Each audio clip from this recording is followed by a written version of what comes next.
ఉన్న బంగారాన్ని విడిపించి ఆ రోజు ఆన్లైన్ రేటుకే మేము కొంటాం. Sharma gold company.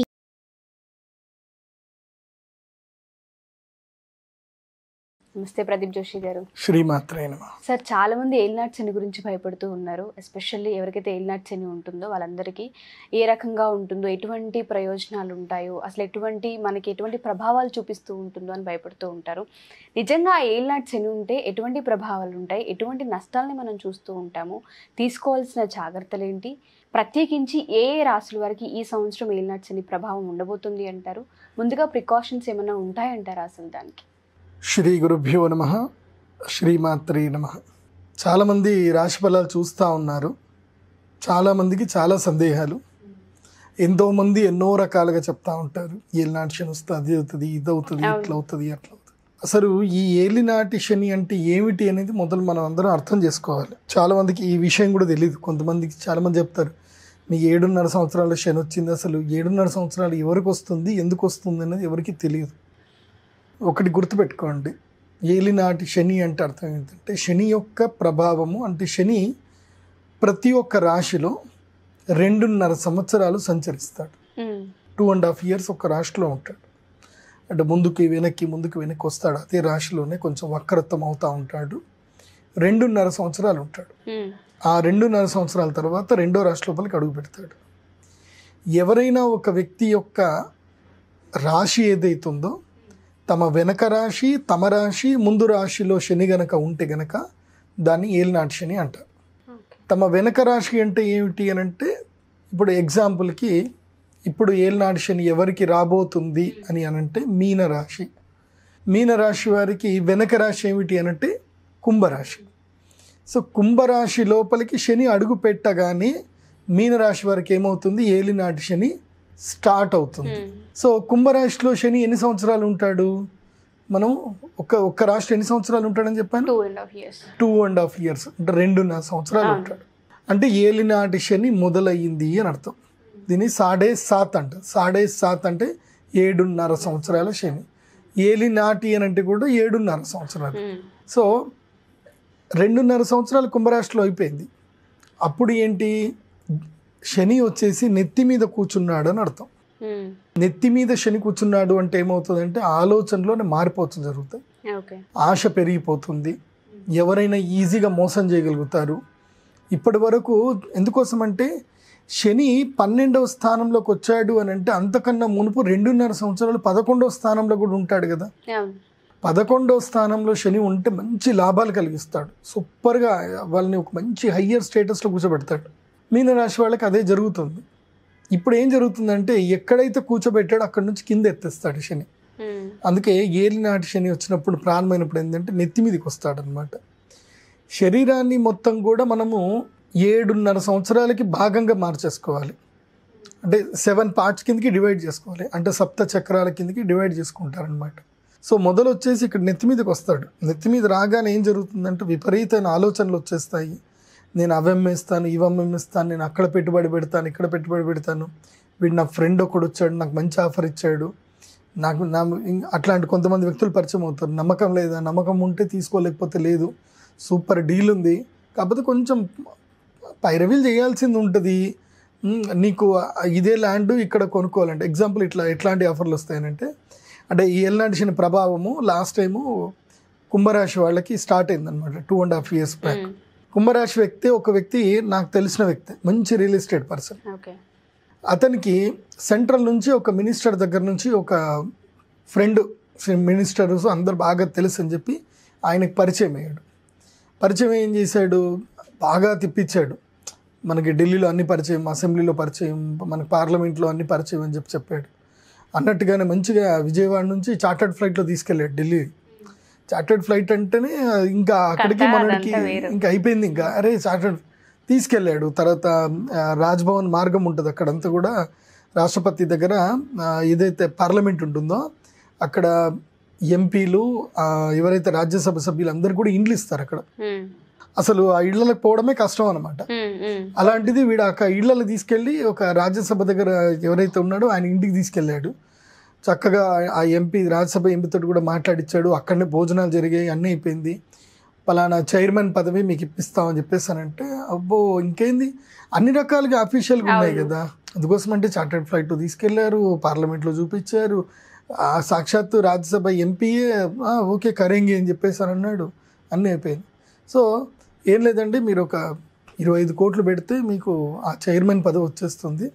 తర్వాత మీకు మీ చేతిలో ప్రతి సంవత్సరము దాదాపు ఆ చైర్మన్ పదవిలో ఉండేటువంటి వాళ్ళకి గవర్నమెంట్ నుంచి ఫండ్ వస్తుంది, అవి ఖర్చు పెట్టాలి, అవి ఖర్చు పెట్టి సిగ్నేచర్ చేసే అథారిటీ మీకే ఉంటుంది. అంటే సంవత్సరానికి దాదాపు 5,000 కోట్లు మీ చేతి మీద ఖర్చు అవ్వాలి. సో మీరు ఎవరికి ఆఫర్ చేస్తే వాళ్ళకే వెళ్తాయి తప్ప ఇంకెవరికి వెళ్ళవు అని ఇట్లా చెప్తే ఆయన ఎక్కడో మేఘాల్లో తేలిపోయాడు అనమాట.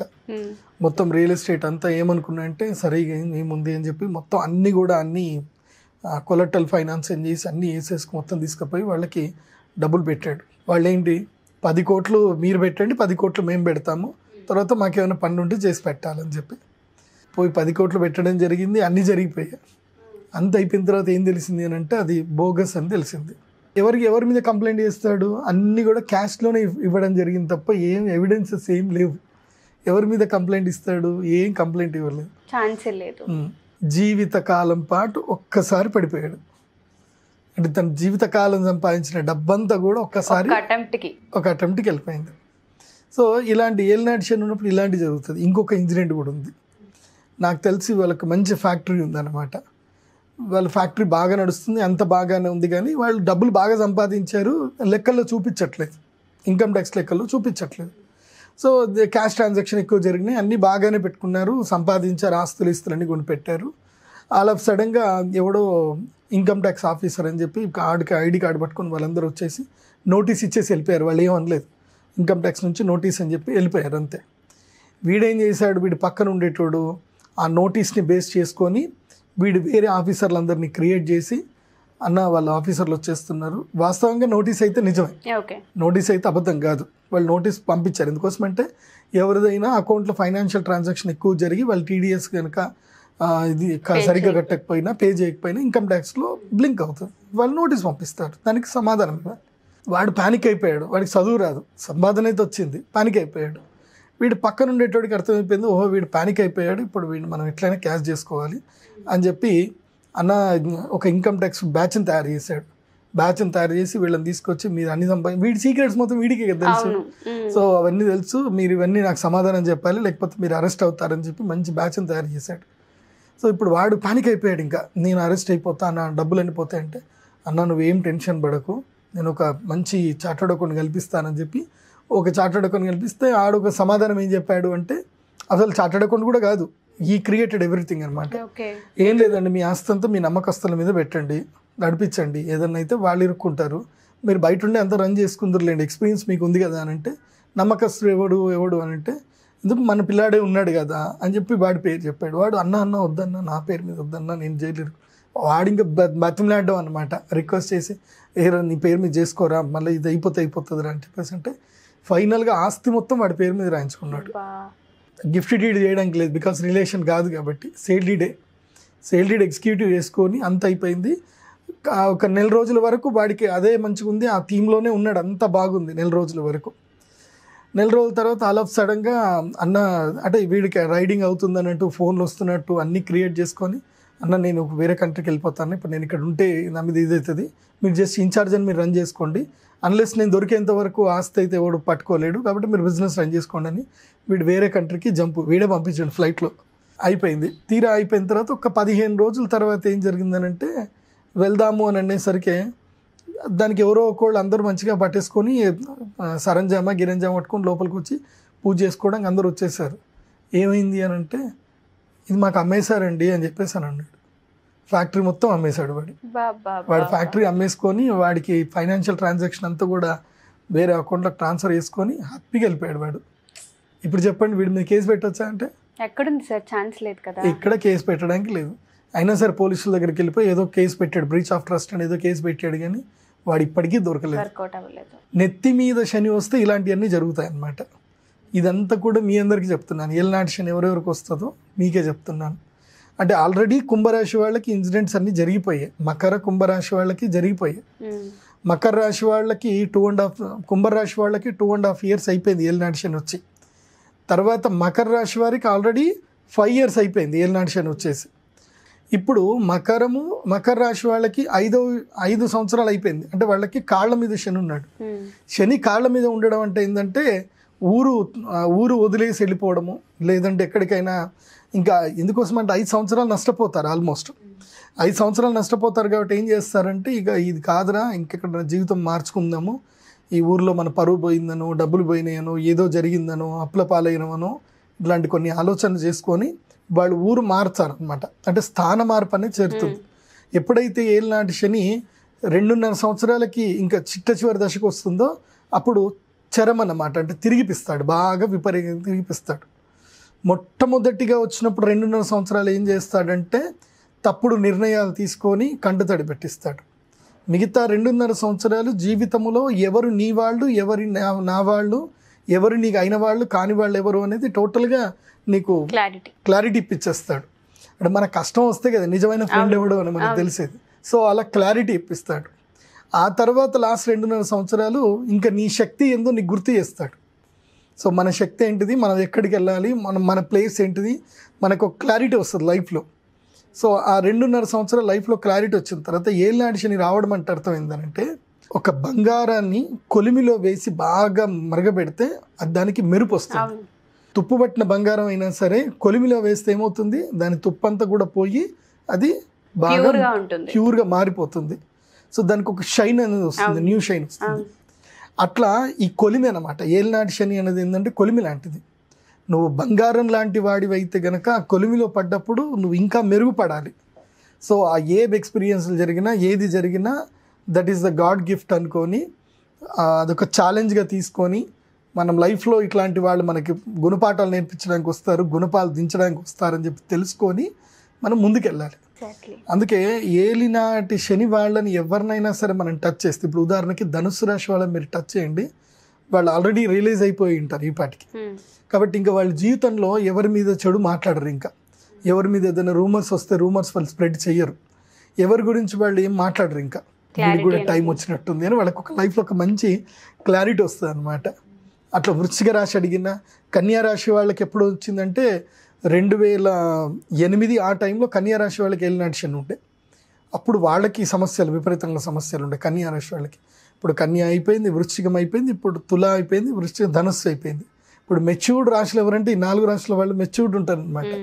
వీళ్ళని పట్టుకొని అంటే ఎంగేజ్లో ఉన్నటువంటి అంటే 20 నుంచి 40 ఏళ్ళ మధ్యలో ఉన్న వాళ్ళని వీళ్ళని ఎవరిని పట్టుకున్నా సరే వీళ్ళకి ఏలినాటి శని ప్రభావం అంతా కూడా తెలిసిపోయి ఉంటుంది, ముఖ్యంగా ధనుసు రాశి వాళ్ళకి.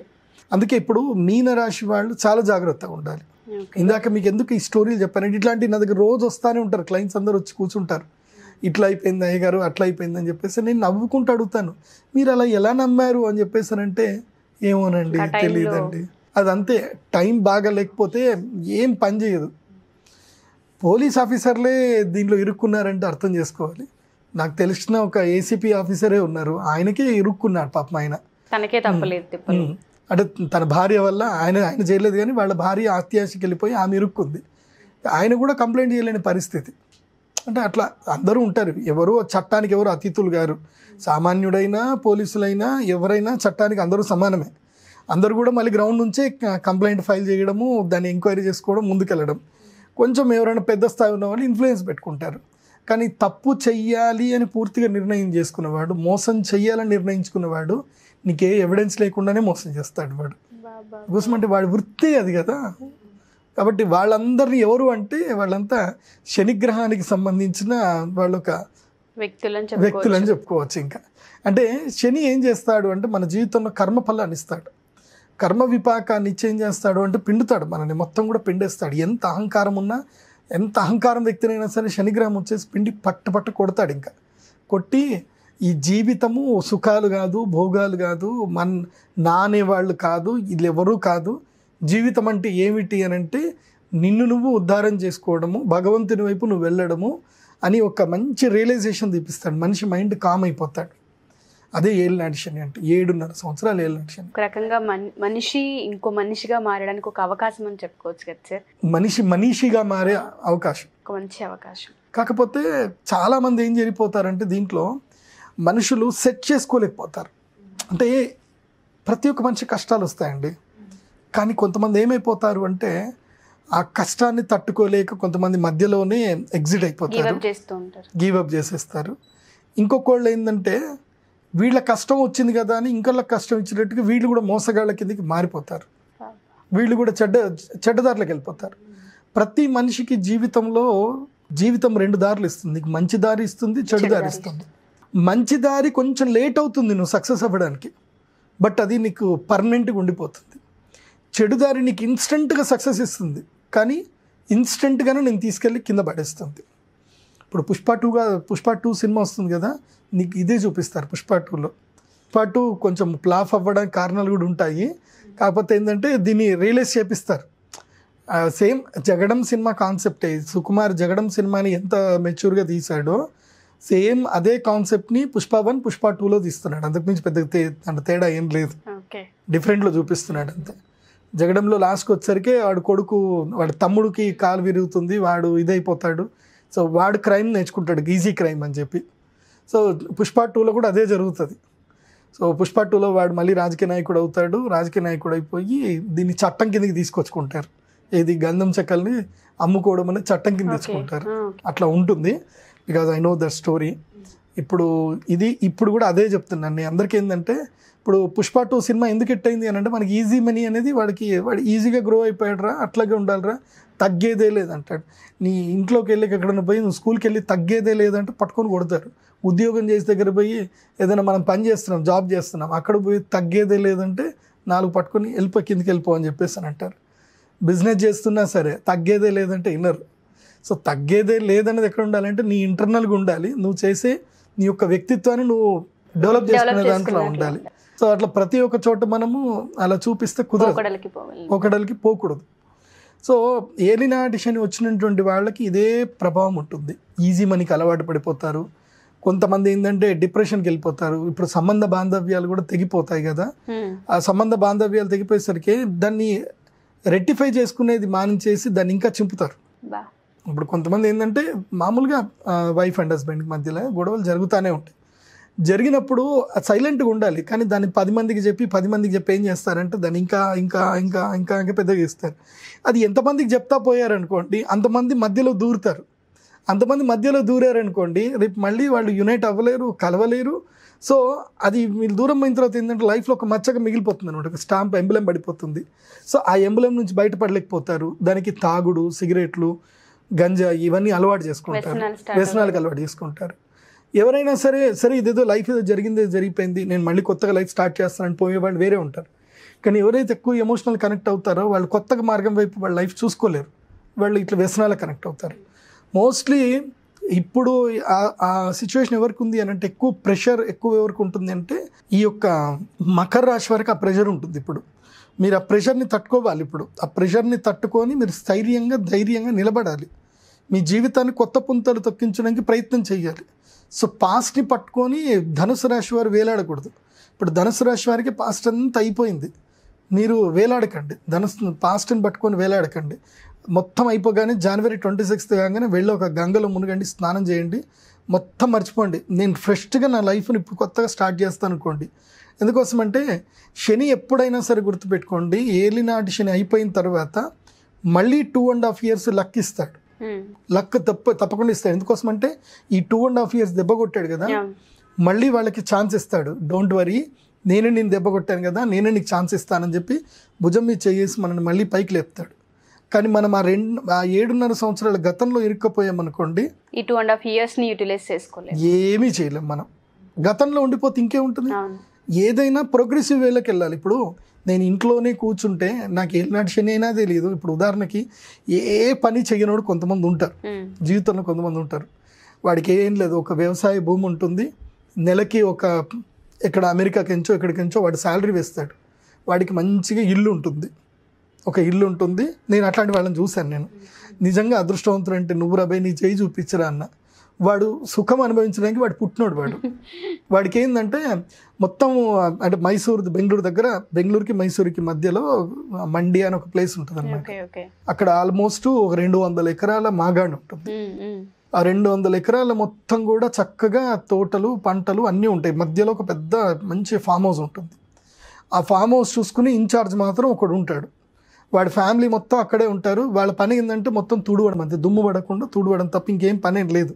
అకౌంట్ చూసుకోవాలి, ఎవడెంత పంట పండించాడు, ఏం కథ, ఎంత పోయింది, అకౌంట్ చూసుకోవడం అంతే. తినాలి, పడుకోవాలి, తుడవాలి, ఇదే పని. ఇంకా వాడికి ఇంకా వేరే ఏ పని లేదు.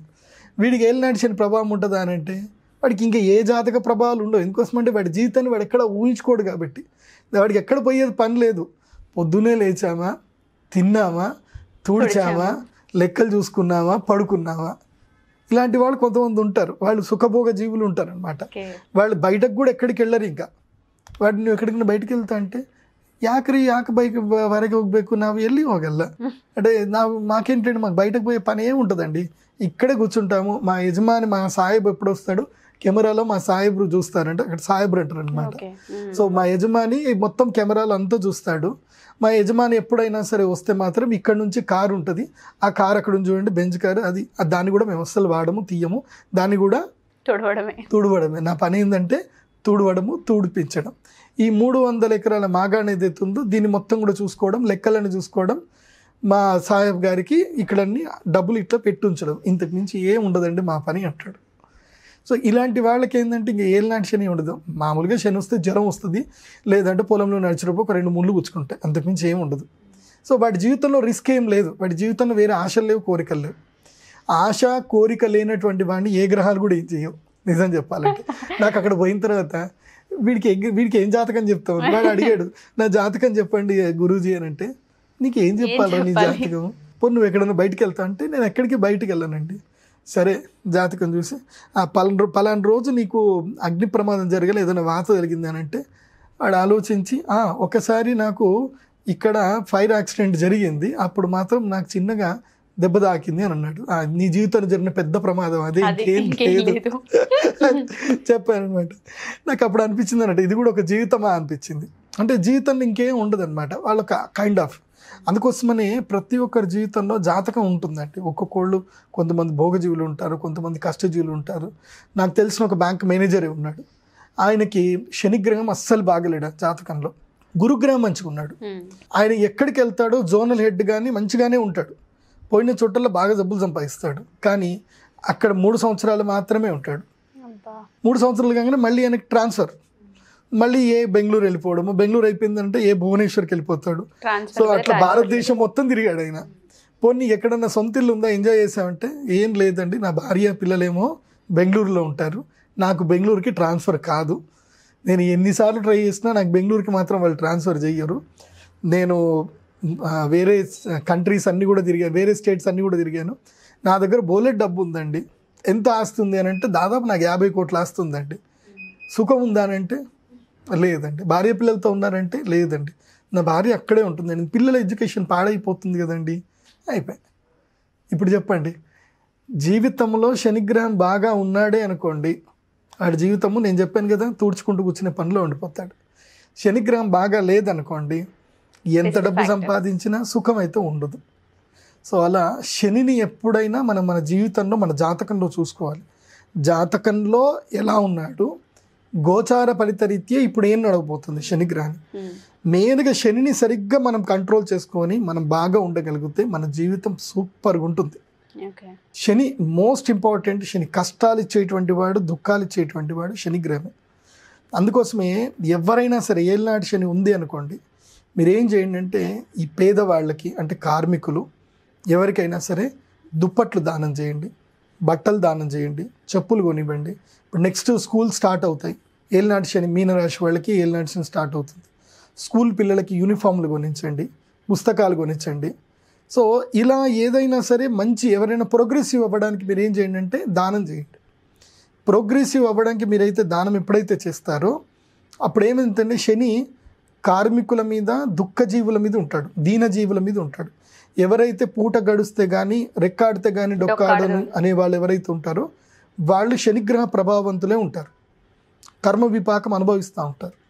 సో వాళ్ళని మీరు కనుక చూసుకోగలిగితే, సరిగ్గా వాళ్ళని కరెక్ట్ ట్రీట్ చేయగలిగితే, శని ఏమంటాడు, వీళ్ళ రెస్పాన్సిబిలిటీ నాదే, నువ్వు చూసుకుంటున్నావు కాబట్టి నేను నిన్ను ఇబ్బంది పెట్టను అంటాడు. అందుకోసం నేను ఏలినాటి శని స్టార్ట్ అవ్వగానే ఏం చేయాలంటే, మన ఇన్కంలో ఒక 10% తీసి పక్కన పెట్టాలి, పెట్టేసి చారిటీ కిందకి వాడాలి. కడుపు నిండా అన్నం పెట్టడము, లేకపోతే ఎక్కడైనా వంటలు వండి నీడ్స్ ఎవరికైనా ఉంటే కడుపు నిండా అన్నం పెట్టడం, లేకపోతే ఈ దుప్పట్లు కొనియడం. ఇప్పుడు కార్మికులు ఉంటారు కొంతమంది, వాళ్ళకి ఏదైనా మంచి కాటన్ చీరలు కొనియడము, అట్లాంటివి ఏమైనా చీరలు కొనియడము, లేకపోతే ఏదైనా వేద పాఠశాలకు వెళ్ళాలి, గురుకులాలకు వెళ్ళాలి, వేద పాఠశాలకు వెళ్ళిపోయి అక్కడ పిల్లలకి మంచిగా ధోతి పంచలు వాళ్ళకి దానం ఇవ్వడము, భోజనాలు పెట్టడము, ఇలాంటివన్నీ మనం చారిటీ చేయగలిగితే శని ప్రభావం మనకి చాలా తగ్గిపోతుంది. ఏలినాటి శని వచ్చినప్పుడు జపాలు, పూజలు, హోమాలు చేయించుకోవాలి.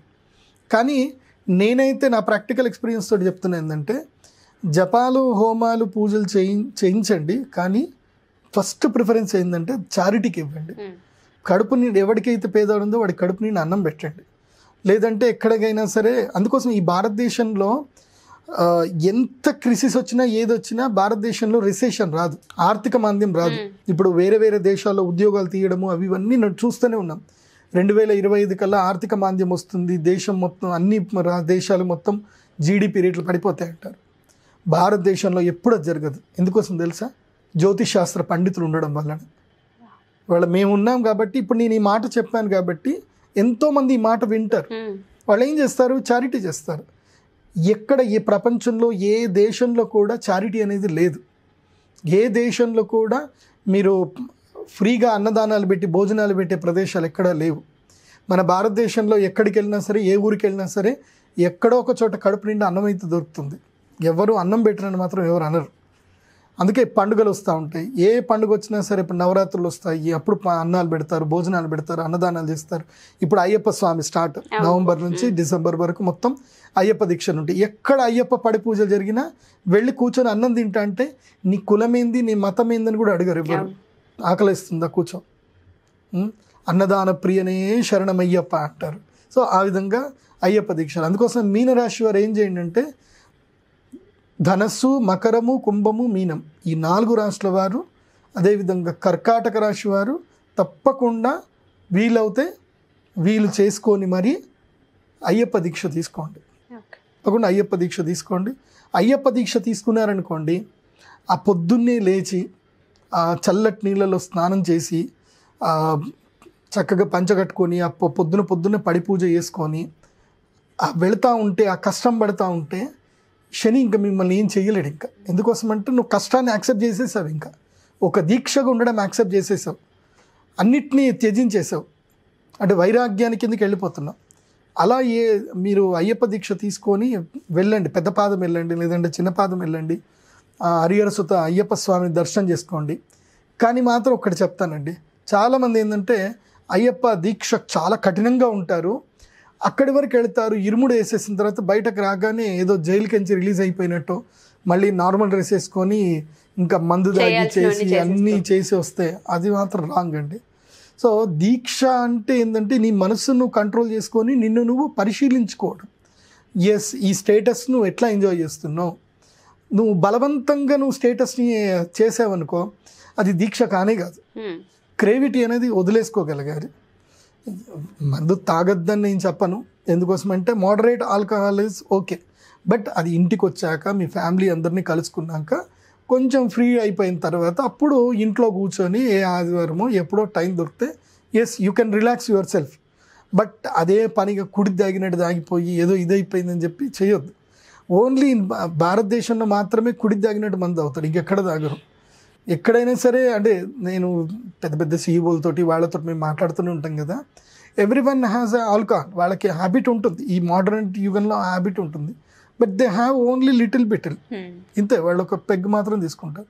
కానీ మన దగ్గర మాత్రం కుడి తాగినట్టు దమ్మ నీళ్ళు తాగినట్టు తాగుతూ ఉంటారు, దాంతో రోగాలు పాడవుతారు. సరే ఏదో ఒకటి ఏలినాటి శని ఉంది కాబట్టి నేను మీకు అవన్నీ చెప్పాలి కాబట్టి చెప్తాను. ఎందుకోసం అంటే వ్యసనాల పాలవుతారు, అన్నీ జరుగుతాయి. కాబట్టి మొత్తం మీద ఏలినాటి శని ఉన్నటువంటి వారు మంచిగా ప్రతి శనివారము ఆంజనేయ స్వామి దేవస్థానానికి వెళ్ళండి, హనుమాన్ చాలీసా చదవండి. ఇంకా విశేషంగా ఏంటంటే ఉజ్జయిన్ మహాకాళేశ్వరుని దర్శనం చేసుకోండి. ఏలినాటి శని ప్రభావం పడ్డ ప్రతి ఒక్కరు కూడా ధనస్సు, మకరము, కుంభము, మీనం ఈ నలుగురికి ఏలినాటి శని ప్రభావం ఉంది కాబట్టి. అదేవిధంగా నెక్స్ట్ కర్కాటక రాశి వారు కూడా మీరేం చేయండి అంటే ఫ్లైట్ ఎక్కేసేయండి, ఇండోర్లో దిగండి, లేదంటే ఉజ్జయిన్కి డైరెక్ట్ ట్రైన్ బుక్ చేసుకోండి. అక్కడ క్షిప్రా నది ఉంటుంది, క్షిప్రా నది తీరంలో శనేశ్వరుడి యొక్క దేవస్థానం ఉంటుంది. అక్కడ స్వామివారికి దర్శనం చేసుకోండి. శనీశ్వరుడికి నువ్వుల నూనెతో అభిషేకం చేయండి. చేసిన తర్వాత మహాకాళేశ్వరుడి దర్శనం చేసుకోండి. ఆ మహాకాళేశ్వరుడి ఎదురుగ్గా కూర్చొని ఒక 10-15 నిమిషాలు ధ్యానం చేసుకోండి. ఒక్క భారతదేశంలో ఒక్క ఈ జ్యోతిర్లింగంలో మాత్రమే ఎవరైనా కూర్చొని ధ్యానం చేయడానికి అక్కడ అలో చేస్తారు. మన శ్రీశైలంలో నూకేస్తారు, వెళ్ళిపోండి అని చెప్పేస్తారు. అట్లా మహాకాళేశ్వరుడు అట్లా ఉండదు. ఆయన రాజట, మహాకాళేశ్వరుడు రాజు కాబట్టి ఆయనకు సభాసదులో ఎవరైనా వచ్చి బాధ చెప్పుకోవచ్చు అని చెప్పి సభా మండపం ఉంటుందన్నమాట. ఆ సభా మండపంలో చక్కగా కూర్చొని ఎంత మీరు గంట సేపు కూర్చున్నా మిమ్మల్ని ఎవరు కూడా లేపరు. You can do the meditation over there. అక్కడ కూర్చొని చక్కగా మెడిటేషన్ చేయండి. అక్కడ కాలభైరవ స్వామి ఉంటాడు. అక్కడ కూడా వీలైతే ఇంత ఆల్కహాలు అక్కడ నివేదన చేయండి. అక్కడ మహాకాళి అమ్మవారు ఉంటారు, ఉజ్జయిని మహాకాళి అమ్మవారిని కూడా దర్శనం చేసుకోండి. తర్వాత హరికిపేడి అని ఉంటుంది, అక్కడ అమ్మవారు కూడా ఉంటుంది. ఆ అమ్మవారి దర్శనం కూడా చేసుకోండి. ఇలా ఉజ్జయినికి వెళ్ళేసి రండి. ఉజ్జయినికి వెళ్తే ఉజ్జయినిలో ఏంటంటే మహాకాలుడు కదా, కాలాన్ని నిర్దేశించేది ఆయన కాబట్టి మీ కాలం మార్చగలుగుతాడు. Okay, thank you so much sir. ఏలినాటి శని అంటే అంత క్లుప్తంగా మాకు కూడా తెలీదు, వింటూ ఉంటాం. కానీ 7.5 సంవత్సరాలు ఈ కష్టాలు అనుభవిస్తే చాలనో, లేకపోతే వచ్చిన సమస్యని పరిష్కరించుకుంటే చాలనో అనుకుంటాం. కానీ ఒక జీవితానికి కావాల్సిన నిర్వచనం దొరికే ఛాన్స్ అనే విషయం చాలా మందికి తెలీదు. చాలా క్లియర్గా ఎక్స్ప్లెయిన్ చేశారు. Thank you sir, thank you so much. శ్రీమాత్రే నమః.